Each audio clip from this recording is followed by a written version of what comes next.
Yvan Lemoine, agir à 30 ans cette année, est-ce que 30 ans, c'est l'âge de la maturité?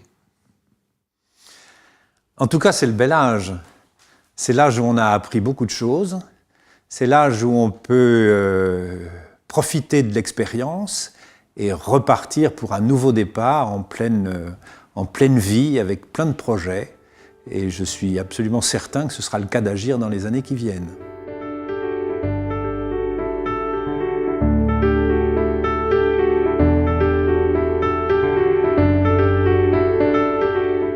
Je trouve que les personnes qui ont œuvré pour, à partir de rien, à partir d'une idée, créer ce réseau de 57 délégations, 120 antennes, 3000 adhérents, qui agissent tous les jours dans la proximité pour aider leurs contemporains dans un certain nombre de domaines, d'une certaine manière, c'est formidable.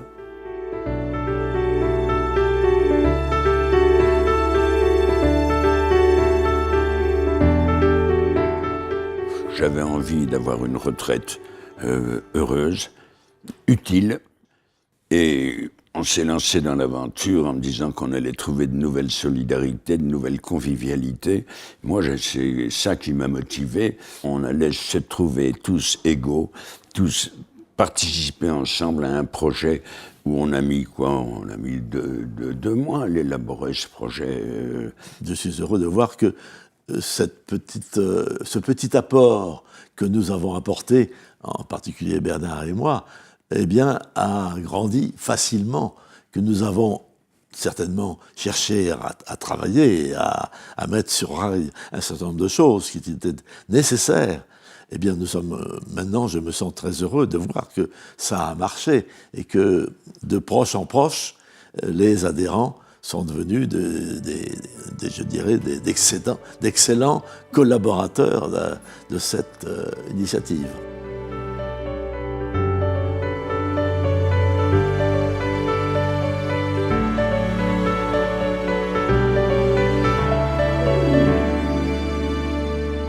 Moi, je ne me conçois pas, même avant dans ma vie de bénévole et maintenant dans ma vie de retraité, ne pas avoir un rôle dans la société. C'est-à-dire, dans la vie de ma cité, c'est impossible pour moi de rester les bras ballants à regarder toute cette misère et toute cette difficulté des familles. C'est ça à quoi je suis sensible, hein, c'est la difficulté quotidienne des gens.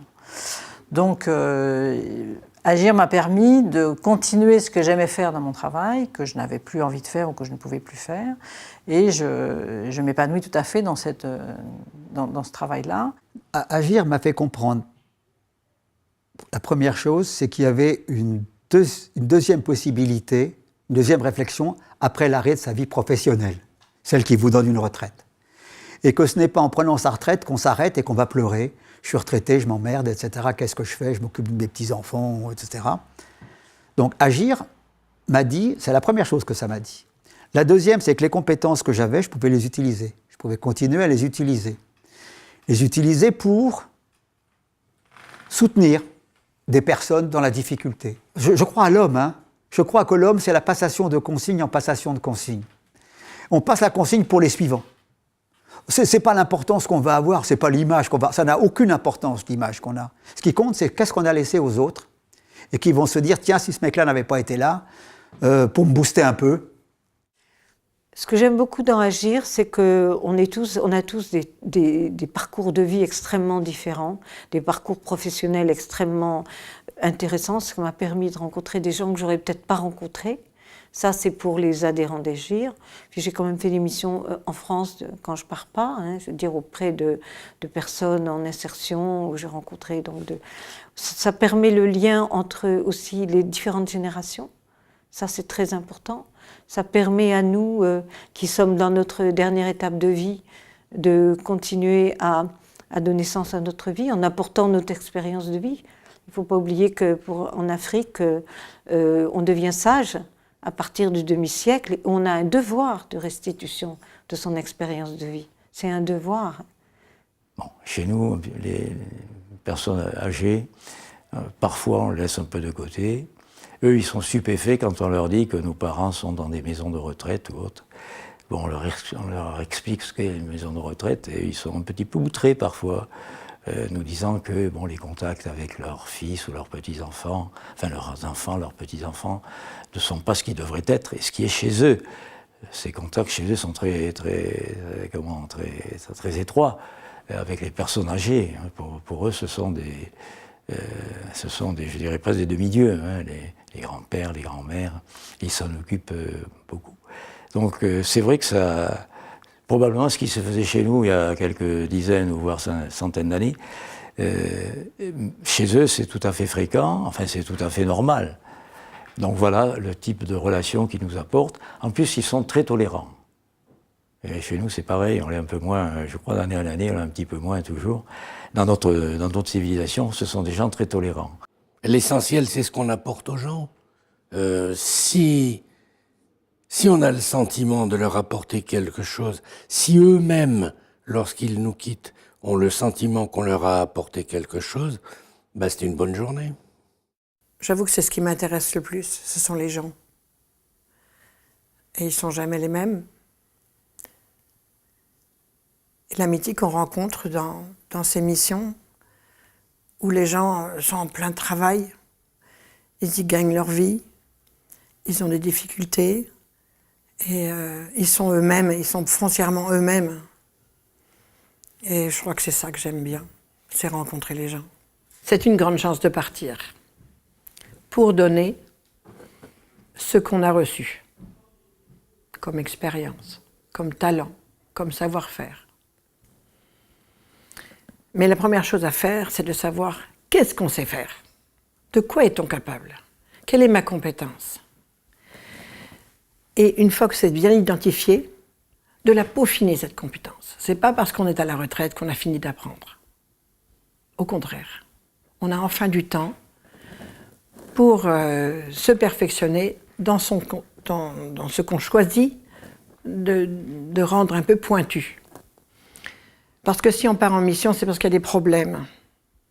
Et ces problèmes, on les découvre seulement en arrivant. Et il faut un temps de découverte, un temps d'analyse pour savoir où on peut être le plus utile.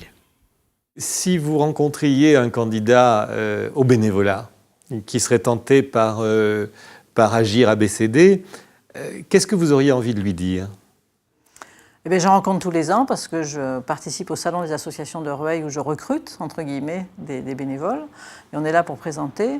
Eh bien, c'est de venir avec son envie d'aider les autres, parce que c'est quand même ça avant tout. Notre public est pas facile.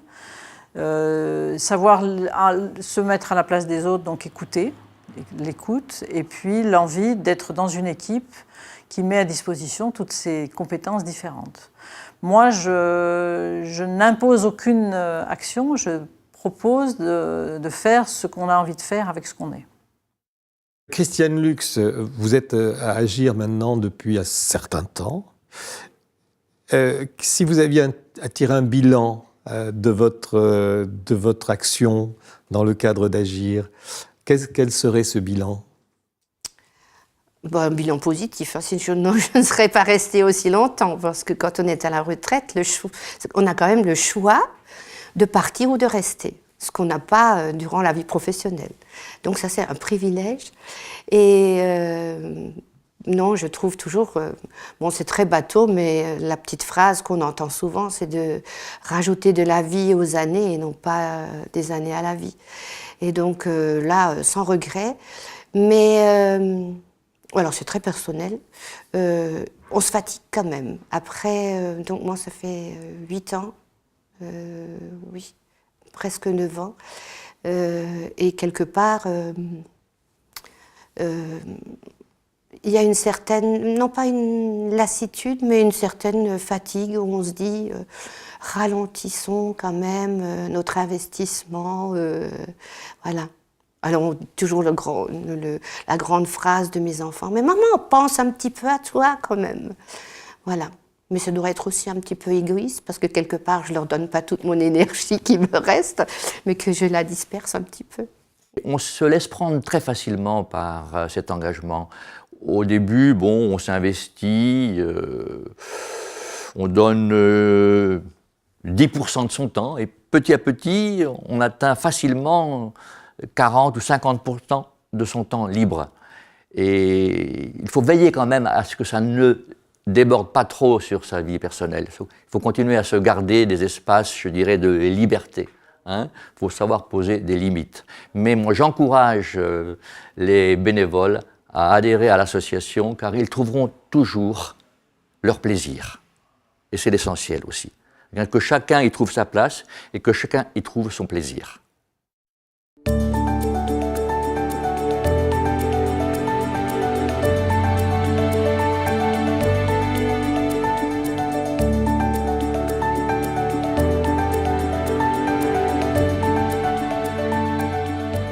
On a essayé de monter un projet qui correspondait à notre idéal. Et ce projet est tel que 30 ans après, ce projet rassemble encore toute une série de retraités, alors que nous avons un petit peu dépassé l'âge. Et je suis émerveillé de voir que 30 ans après, nous sommes toujours autour de 3000. C'est-à-dire qu'environ tous les ans, il y a 500 entrées, 500 départs. Le plus extraordinaire, c'est qu'il y a un siège, d'accord, mais il y a une centaine d'antennes et de délégations, et que dans toutes les régions de France, ce projet a été accepté, s'est renouvelé, avec des hauts et des bas suivant le charisme, je dirais, des délégués. Ça change, ça évolue, ça vit. Et donc, agir en 2013 est différent de celui de 1983, mais le projet est toujours aussi enthousiasmant, toujours aussi merveilleux, et c'est ça dont je me réjouis le plus, parce que c'est à Agir que je me suis fait des amis, alors que dans ma vie professionnelle, je n'ai eu que des copains.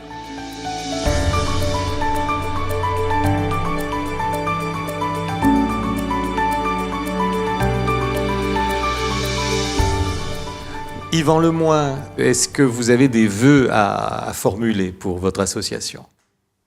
Oui, bien sûr. Le premier de ces vœux, c'est qu'on soit plus nombreux. Parce que les besoins, on le sait, ont plutôt tendance à croître. Et on a besoin, si on veut véritablement être présent à chaque fois que les besoins s'expriment, d'avoir des adhérents de nouveaux adhérents qui puissent y répondre. Et puis être plus nombreux, c'est la traduction d'une vitalité, d'un intérêt pour l'association. Alors être plus nombreux, ça veut dire qu'on est probablement plus présent sur le territoire. Il y a aujourd'hui un maillage territorial avec des grandes zones où nous ne sommes pas présents, et je crois qu'il faut se fixer comme objectif d'être plus présent et d'augmenter notre emprise sur le territoire.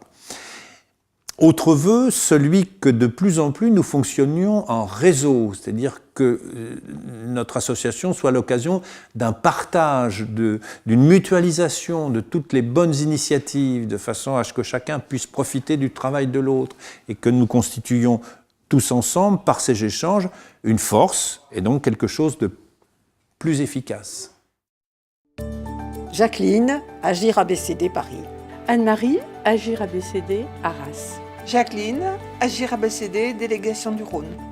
Maryse, délégation Aquitaine Sud, Pyrénées-Atlantiques. Jean-Pierre, délégation Ille-et-Vilaine, Rennes. Marie, Valence, Drôme. Marie-France, de la délégation de Touraine. Jean-Louis, Agir ABCD Les Yvelines. Laurence, Metz, Moselle. Sylvie, délégation du Gard, Alès. Jean-Paul, délégation de l'Orléanais, le Loiret. Maryse, délégation du Finistère à Landerneau. Alain, délégation du Var, Hier. Deuxième prise? Oui, deuxième. Sylviane, délégation Haute-Normandie, Rouen.